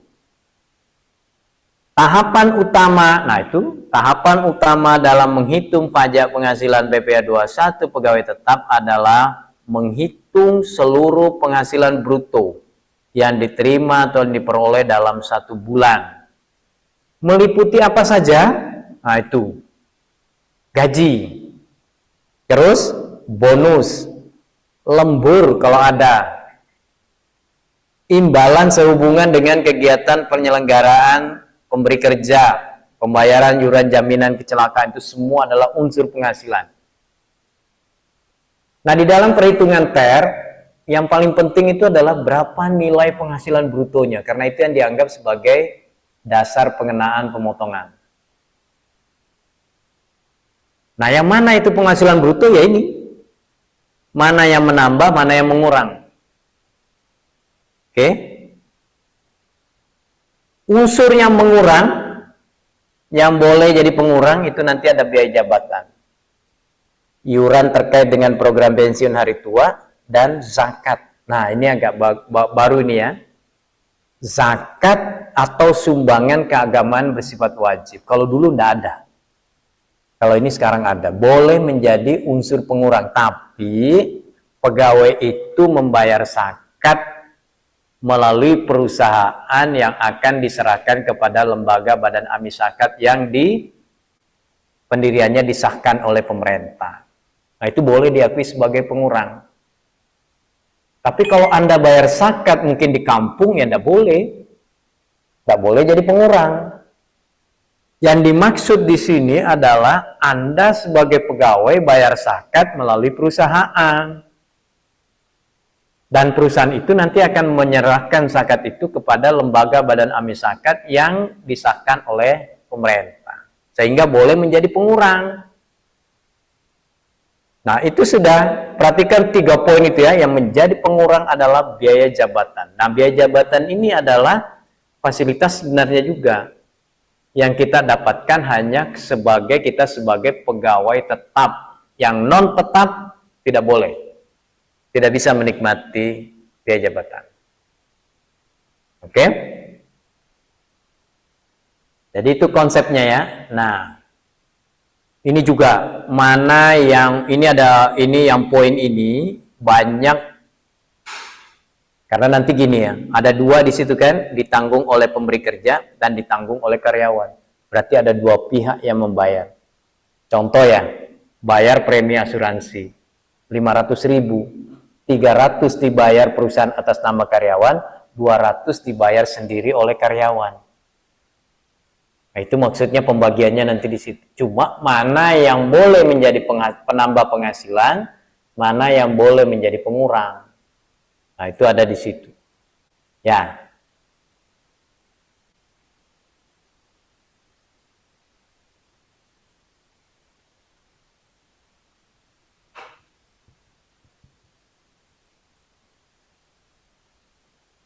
Nah, contoh ini bisa menuntun kita ya.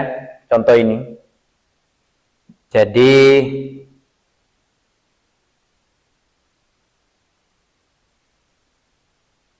contohnya apa ya? Tuan A bekerja di PT Z. Oke? Tuan A itu berstatus menikah, berarti K tidak memiliki tanggungan, berarti K0. Sudah bisa bayangkan K0 tadi kategori apa? A. Selama tahun 2024, Tuan A menerima dan memperoleh penghasilan sebagai berikut. Perhatikan itu ya. Jadi selama tahun 2024, 12 bulan itu dia terima apa saja. Tabel ini bercerita tentang ilustrasi setahun. Bulan Januari sampai dengan Desember. Nah, perhatikan ya. Dia itu dapat gaji setiap bulan berapa? Berapa? 10 juta. Dan dia juga dapat tunjangan setiap bulan 20 juta. Oke? Kemudian dia itu ada tunjangan hari raya tetapi diperolehnya bulan Desember. Kemudian bonus itu dia nikmati pada bulan Juli. Dia dapat bonus. Kemudian uang lembur dia terima 2 kali. Februari dia lembur 5 juta. Mei dia lembur 5 juta. Nah, perhatikan ya premi. Premi JKK jaminan keselamatan kerja dan jaminan kematian ini asuransi. Nah, perhatikan di situ ada 80.000. Nah, dari mana 80.000 itu? Nah, perhatikan ya di soalnya ada nggak? Premi kecelakaan kerja dan jaminan kematian per bulan dibayar oleh PT Z untuk Tuan A masing-masing 0,5 dan 0,3 dari komponen gaji. Berapa gajinya? 10 juta. Berarti untuk JKK 0,5 kali 10 berarti 50.000. Kemudian 0,3 untuk JKM kali 10 juta berarti 30.000. 50.000 tambah 30.000 80.000. Nah, perhatikan ya, premi yang dibayar perusahaan atas nama karyawan berarti menambah penghasilan. Oke, menambah penghasilan. Tapi nanti sebenarnya itu karyawan juga membayar. Misalnya dia bayar 50.000 juga. Maka total yang harus dibayar perusahaan ke perusahaan asuransi berapa? 80 ditambah 50. Berarti 130 yang perusahaan harus setorkan karena ada dua pihak yang membayar. Perusahaan membayar 80.000, karyawan membayar 50.000. Cuma perhatikan perlakuannya gimana? Yang boleh menambah penghasilan adalah premi yang dibayar perusahaan atas nama karyawan. Tapi yang dibayar karyawan itu sendiri tidak boleh dimasukkan sebagai pengurang.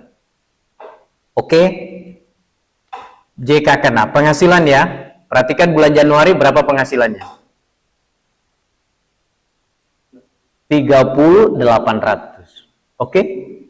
30.800. Bulan Februari berubah. Dan seterusnya. Nah, oke? Bagaimana kita menghitung PPh 21 yang dipotong setiap bulan? Skema PER. Ini ilustrasinya begini ya, jadi perhatikan penghasilan brutonya bulan Januari berapa? 80.000. Jadi jumlahnya ke samping. Perhatikan statusnya si A, K0. Nah, kita coba berapa pajak yang dihitung dengan pendekatan TER. Nah, ini. Oke. Jadi pada bulan Januari itu yang penghasilannya 30.080.000 karena dia kategorinya K0 masuk kategori A. A itu yang mana? 13%. Kira-kira sudah bisa memperhatikan atau teman-teman bisa scroll kembali naik ke atas lagi kategori A tabel penghasilan 30.80. Benar nggak 13%? Ketemu? Kategori A.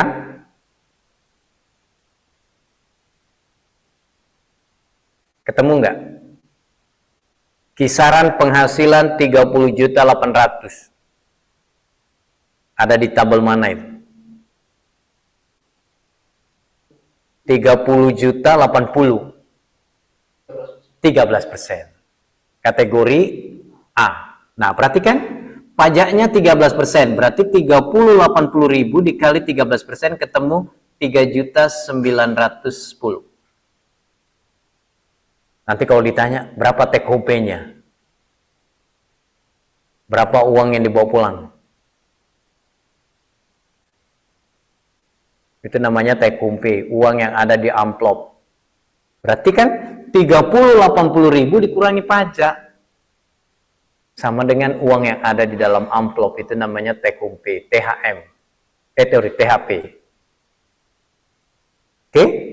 Nah, bulan Februari penghasilan berubah 35. Berarti juga tarifnya mungkin berubah. Ternyata berubah jadi 14. Oke? Dan seterusnya. Sampai di bulan November, selama 11 bulan kita menggunakan tarif efek efektif namanya. Dan sangat mudah, tinggal hitung penghasilan brutonya berapa kali dengan tarifnya, selesai. Nah, perhatikan kalau Anda mau lihat, sampai November itu berapa pajaknya? Sampai November.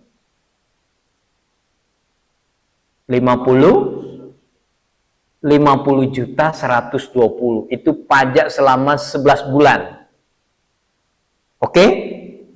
Nah, sekarang kita lihat penghasilannya selama setahun berapa? 450 juta selama setahun. Artinya bulan Desember dihitung. Tapi dalam kasus perlakuan TER ini, TER efektif hanya digunakan selama 11 bulan. Tapi yang bulan Desember kita hitung dengan menggunakan tarif pasal 17. Nah, perhatikan ya. Balik ke di bulan Desember. Hitung penghasilan totalnya berapa? Bruto 450. Nah, dikurangi dengan, nah ini ya, perhatikan pengurangnya. Pengurang yang pertama adalah biaya jabatan. Pengurang yang pertama adalah biaya jabatan. Biaya jabatan itu diperoleh tanpa melihat orang itu menjabat atau tidak. Bukan itu yang dilihat. Yang dilihat itu adalah statusnya dia sebagai pegawai tetap. Jadi kalau Anda pegawai tetap, tidak ada jabatan, tetap Anda nikmati biaya jabatan. Nah, perhatikan biaya jabatan itu tarifnya 5%. Tapi dia unsur pengurang ya. 5% dikali dengan penghasilan bruto. Perhatikan dia kali dengan 450 juta. Kalau Anda tulis ya, tetap Anda tulis ya. 450, 960 kali 5% berapa? Karena di sini tidak ditulis. 22548. 22 juta misalnya. Oke, ketemu itu. Tapi menurut aturan, maksimal yang dibolehkan itu hanya 6 juta per tahun. Jadi kalau Anda ketemu 5% kali penghasilan bruto ketemu 10 juta, maka yang dipakai 6 juta. Oke? Jadi regulasi mengatur begitu. Hanya 6 juta.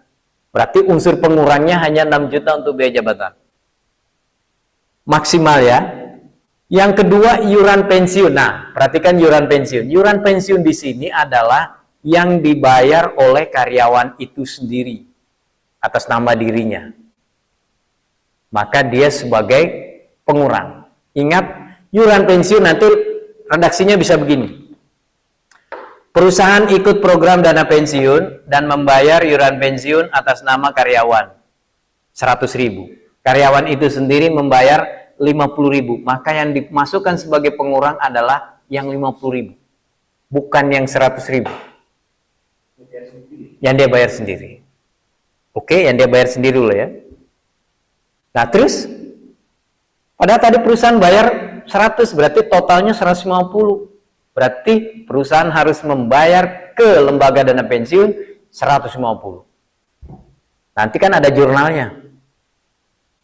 Oke? Zakat. Menurut keterangan soal, Tuan A ini membayar zakat setiap bulan. Berapa dia bayar itu? Berapa dia bayar zakat? 100.000? 200.000? Di situ berapa kalinya ini? 12 kali berapa? 12 kali 200. Berarti dia bayar zakat setiap bulan. Apa ya? Kali 12 ya? Ah, berarti dia bayar zakat setiap bulan. Oke? Nah, berarti berapa Mbak unsur pengurangnya? Penghasilan bruto 450 dikurangi dengan total pengurang itu 9.600.000. Maka ketemu namanya penghasilan neto setahun. Nah, ketemu 441 kan? Kalau sudah 441 ketemu namanya penghasilan neto setahun, langsung dikurangi dengan PTKP. PTKP setahun, statusnya K0, berarti 54 ditambah menikah. Berarti 58. Pengurang. Ketemulah penghasilan kena pajak setahun 382. Oke? Nah, baru kita hitung pajaknya, tapi menghitungnya dengan tarif pasal 17. Bukan TER lagi. 382 dikali dengan tarif pasal progresif pasal 17, berarti ambil 5% dulu. Ketemu 60, terus 15% ketemu 190. 190 ditambah 60 sudah 250, sementara PKP-nya 382.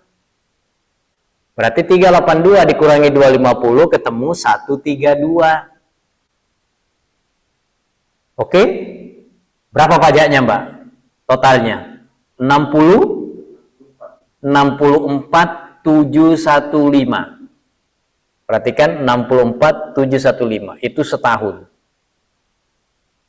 Tapi karena sudah dipotong selama Januari sampai November 50, 120. Dari mana tadi? Dari sini. Sudah dipotong. Oke? Maka PPh pasal 21 yang harus dipotong pada bulan Desember dengan tingkat penghasilan berapa itu? Bulan Desember berapa? 90. Karena ada bonusnya ya. Apa ada THR? Yang di sini tadi. Nah ini. THR sama bonus bulan Desember. THR tunjangan. 60 juta. Maka perhatikan, pada bulan Desember PPh 21 yang dipotong itu 14.595.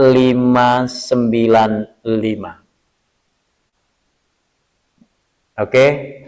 Nah, cuma nanti ada kemungkinan misalnya terjadi kurang bayar. Kalau ini kurang bayar. Karena dia harus masih membayar 14595 untuk pajak bulan Desember. Tapi ada kemungkinan, tidak menutup kemungkinan ya malah lebih bayar. Misalnya dihitung selama setahun pajaknya 12 juta. Tapi setelah dipotong 13 juta, berarti kan lebih bayar. Kemungkinan kasus itu bisa terjadi, lebih bayar. Nah, kalau lebih bayar, ya sudah. Selama itu normal, bisa dikembalikan. Minta kembali. Nah, jadi kira-kira gambarannya seperti ini, cuma memang apakah dianggap itu kesulitan ya? Kesulitannya itu hanya pada saat buka tabel. Tapi kalau tabelnya dibuka kan tidak ada masalah. Langsung ketemu kategori A, B, C. Tinggal Anda lihat, oh kalau K3 berarti C. K2, K1, K2 berarti apa lagi? K2 berarti B. Karena B tadi yang banyak. TK2, TK1, TK3 itu B. Yang ada di A tadi TK0, K1, TK0. Nah itu kan? Oke. Nah, cuma sekali lagi memang ya, yang akan menjadi perhatian itu nanti di sini. Perhatikan, penghasilan bruto gampang. Yang penting tahu semua berapa penghasilan yang diterima. Itu namanya penghasilan bruto. Tetapi perhatikan ya, salah satu unsur yang menambah penghasilan adalah unsur premi tadi. Premi yang dibayar oleh perusahaan atas nama karyawan itu menambah penghasilan. Oke, premi yang dibayar oleh karyawan untuk atas nama dirinya tidak diperhitungkan sebagai pengurang. Oke, sebaliknya pensiun sebagai unsur pengurang. Pensiun di sini adalah apa ya? Namanya apa sih kalau pensiun? Premi juga atau polis ya? Dana asuransi yang asur premi ya. Oh, yuran, sorry. Kalau pensiun yuran. Perusahaan membayar yuran pensiun atas nama karyawan. berarti dia tidak menjadi penghasilan, penambah penghasilan, dia juga tidak menjadi pengurang penghasilan. Tapi yang menjadi pengurang itu adalah iuran yang dibayar sendiri oleh karyawan dalam urusannya dengan dana pensiun. Nah, nanti kenapa begitu? Kembalikan lagi, satunya seakan-akan ditambahkan di penghasilan sekarang tiap bulan supaya kena pajak asuransi. Tapi kalau pas asuransi itu cair, dia bebas pajak karena dia pasal 4 ayat 3. Sebaliknya pensiun itu tidak menambah penghasilan, berarti tidak menjadi objek pajak. Bahkan dia menjadi pengurang. Tetapi pada saat nanti kita terima sebagai pensiunan, maka dia dikenakan pajak. Nah, oke ya. Jadi kira-kira itu gambarannya. Gambarannya di PPh pada 21 itu gambaran dasar ya. Tapi yang penting itu adalah rumusnya dulu. Penghasilan bruto itu komponennya apa? Unsur pengurang itu yang seperti apa? Kemudian penghasilan neto sebulan dan setahun itu yang mana? Kemudian dikurangi dengan PTKP, kemudian ketemu PKP. PKP dikali dengan tarif, tinggal kita menggunakan apakah tarif pasal 17. Baru nanti membandingkan berapa untuk bulan Desember, berapa selama 11 bulan. Nah, oke ya. Jadi ini baru satu contoh terkait dengan pegawai tetap. Mungkin kita ambil nanti macam-macam, yang harian seperti apa, yang pensiun seperti apa. Oke ya. Jadi kira-kira gambarannya seperti itu dulu untuk oleh-oleh kita malam ini.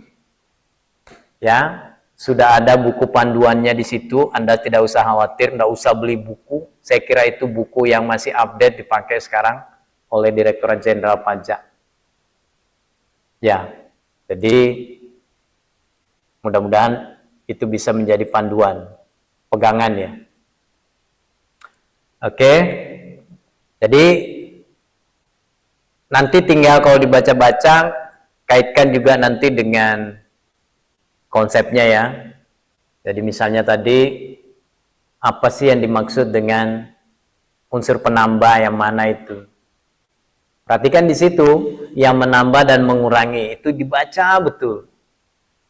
Oh ini tuh yang menambah, oh ini tuh yang mengurangi. Karena keakuratan dan kebenaran penghasilan kita atau pajak itu sangat tergantung kepada bagaimana kita memahami unsur-unsur yang menentukan ya. Ingat, kalau ada unsur penghasilan kemudian kita tidak akui, berarti kan salah. Ada unsur pengurang tapi itu kita tidak kurangi, itu juga salah. Maka karena ini rumusnya pakem, formatnya standar pakem, ya sudah ikuti aja. Karena semua berbasis dengan aturan. Ya, tidak ada yang boleh misalnya suka-suka kita, tidak bisa. Ya. Jadi silakan dibaca-baca dulu ya. Mungkin nanti minggu depan atau apa, terus kita tes dulu, uji coba dulu kira-kira seperti apa. Ya, dikasihkan kasus bagaimana. Ya. Artinya kan review kembali gitulah ya, supaya nanti tidak berlalu begitu saja. Kok pas berlalu terus hilang, loh aku tadi tidak baca, hanya gitu ya. Saya kira itu mudah kok tuh dipahami. Oke, ada yang ingin dikomentari? Ya Pak, kira-kira. Kalau misalnya tadi kalau atau pajak untuk orang yang dia sebagai pegawai kan Ya. misalnya dia ada kerugian yang dimaksudkan kerugian itu apa? Kalau misalkan kalau kami itu para kehilangan itu Yuk, kalau itu nanti dianggap bahwa maksudnya kerugian itu begini ya. Anda kan menghitung SPT ya. SPT kemudian dilaporkan ada kerugian. maka kerugian itu ya sama dengan perlakuannya, misalnya rugi 100 juta. Kira-kira nanti bulan berikutnya, tahun berikutnya, itu kompensasi kerugian. Jadi boleh kita kompensasi di situ. Jadi kalau Anda mengatakan sebenarnya saya tidak laba atau setelah saya dikurang-kurangi semua malah rugi, maka kerugian itu dianggap sesuatu yang bisa dikompensasikan untuk periode-periode berikutnya. Iya, yang namanya hitungan-hitungan laba rugi itu ya laba rugi hitungannya, rugi di situ. Oh, lain kalau gitu ya. Hitung-hitungannya melalui perhitungan kalkulasi akuntansi ya. Iya. Oke ya. Ada lagi mbaknya? Sudah capek? Ngantuk? Mbak Intan bagaimana? Amanah? Aman, Pak. Ya selalu dikonfirm. Nanti dibaca-baca ya Mbak Intan ya, Mbak Dewi, Mas Ahmad. Kemarin tugas-tugasnya sudah masuk semua, tapi itu baru tugas 1 ya. Nanti tugas berikutnya lagi. Kalau sampai 4-5 tugas kan enggak apa-apa ya. Enggak keberatan kan? Pak, ini nggak ada tugas yang barusan itu, tak, Pak? Oh ada, entah ini ya. Mau Mbak Intan? Sekarang ono tantangan Ya, mau-mau aja, Pak, buat sekalian latihan. Kalau dibaca-baca itu sama kalau nggak latihan itu kadang... Entar nanti malam saya kirimkan. Yang Mbak ini 1 soal, Mbak Intannya 2 soal. Loh, habis loh. Iya ya, bagus juga ya diingatkan ya. Nanti saya kirimkan ya soalnya. Oke. Terus nanti ada penugasan juga ya untuk konsepnya. Jadi misalnya meringkas atau apa, tetap subjek objek itu ya harus nanti, terutama objeknya. PPh pasal 4 ayat 1, 4 ayat 2. Sebagai orang yang sedang belajar pajak itu harus landasannya itu harus kuat ya. 4 ayat 1 itu yang mana? 4 ayat 2 itu yang mana? 4 ayat 3 itu yang mana? Ya, supaya nanti jelas. Tahu gitu ya. Nah, setelah tahu sebenarnya itu mudahnya 4 ayat 1, 4 ayat 2 baru dimasukkan di dalam sini. Oh, ini tuh yang dimaksud. Ya. Oke ya. Kira-kira kalau di sini siapa sih? Dewi, Ahmad, Intan. Berarti cuma 3. Kalau di sini ada 1 yang tidak masuk.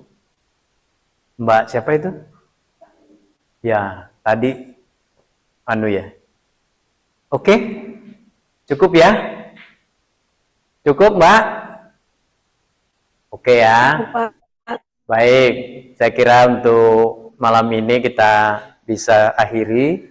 Terima kasih banyak atas partisipasi teman-teman dari sana juga yang ada di sini. Posisinya tadi tuh hujan. Wah ini nanti nggak ada yang datang. Ternyata, oh nekat semua. Ya, saya kira itu ya. Cukup malam ini ya. Terima kasih. Sampai ketemu lagi Selasa depan. Tapi yang jelas nanti akan saya kirimkan tugas-tugasnya ya.